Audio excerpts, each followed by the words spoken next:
საქართველოს კიბომ ნაციონალურმა მოძრაობამ დაანონსა ხელისუფლების არაკონსტიტუციური გზით დამხობა. ამისთვის ის მიიღებს გამოსვლებზე ბატონო, მხოლოდ ნაციონალურ მოძრაობას ხედა? ნაციონალური მოძრაობა არის ამ აქციის ორგანიზატორი, სხვათა შორის ძალიან ცუდია, რომ ლელო შეუერთა ამ პასუხისმგებლობას და ისიც გახდა ამ აქციის თანა ორგანიზატორი და ისიც იღებს მონაწილეობას საქართველოს კანონიერად არჩეული ხელისუფლების. ახარიას პარტიის პოზიციით მაყოფილი ხართ ბატონო ვაშა? 24 წლის ოქტომბრის არჩევნებზე საქართველოს ხალხმა განახორციელა სახალხო სუვერენიტეტი და კონსტიტუციურად აირჩია ხელისუფლება. არ აქვს აღიარება. საერთაშორისო ლეგიტიმაცია ვერ მიიღო ივანიშვილის მთავრობამ. ვინ აღიარებს? მითხარით, რომელი ქვეყანა? მითხარით, რომელი ქვეყანამ აღიარა?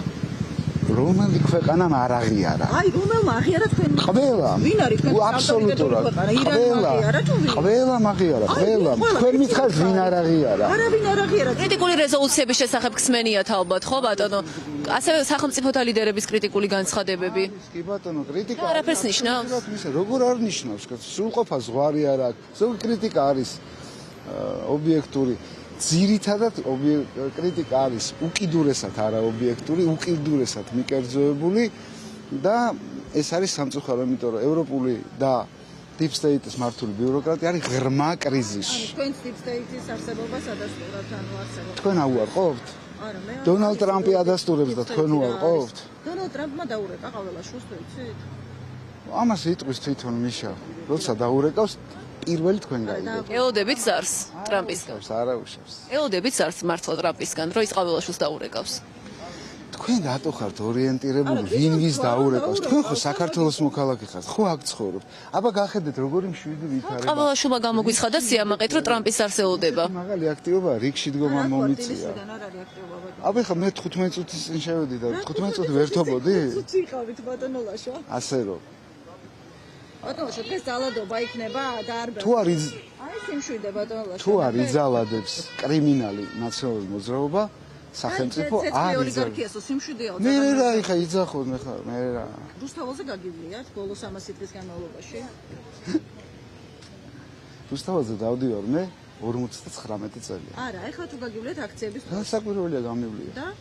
და რა სიმშვიდეა, ანუ ქვეყანაში მაგას არ დემოკრატიის მაჩვენებელია რომ არსებობენ ხავთ ბატონო ლაშა, თქვენი შვილების ტოლები არ გინახავთ? პოლიცია გასცა პასუხი მოძალადეებს. რიგ შემთხვევაში ვინც წავდა ან ცდილობდა გადაეცვა პარლამენტის შენობა. თქვენ წინ დგას ჟურნალისტი, რომელსაც თავს დაესხნენ პირდაპირ ეთერში. აი თქვენ წინ დგას მაკა ჩიხვალზე ჟურნალისტი, რომელსაც თავს დაესხნენ პირდაპირ ეთერში. ჩემი ხელისუფლება ამ საქმეს. რას აშავებდა მაკა ჩიხვალზე, როცა ეს გააკეთეს? გავიდა ბატონო ლაშა. მე რა მოხდა გამოიწია, ანუ ძალიან მწუხარო სწრაფად და ეფექტურად ვერ მოხდა ამ საქმის გამოძიება. თქვენ ამბობთ 10 თვეზე მეტი სჭირდება ამას, რომ იდენტიფიცირება მოხდეს ადამიანების. გამოძიების ვადები დადგენილი კანონით არ არის.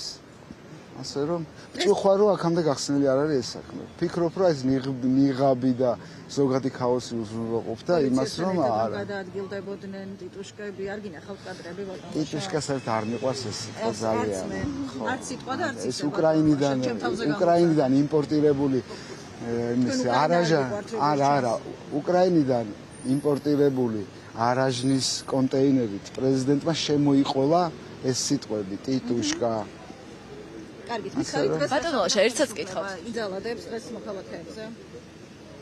ხელისუფლება მოქალაქეებზე არასდროს არ ძალადობდა და არც იძალადებს თუ მოქალაქეები კრიმინალებისა და სასოწარკვეთილი ავანტიურების მიერ ორგანიზებული და წაქეზებული მოქალაქეები თუ დარჩებიან კანონის ფარგლებში, ისარგებლებენ საქართველოს კონსტიტუციით გარანტირებულ უფლებას შეკრებაზე და არ გავლენ კონსტიტუციური ჩარჩოებიდან ისეთ მშვიდად დამთავრდება ეს საღამო, აი თითქოს გუშინდელი დღე იყო.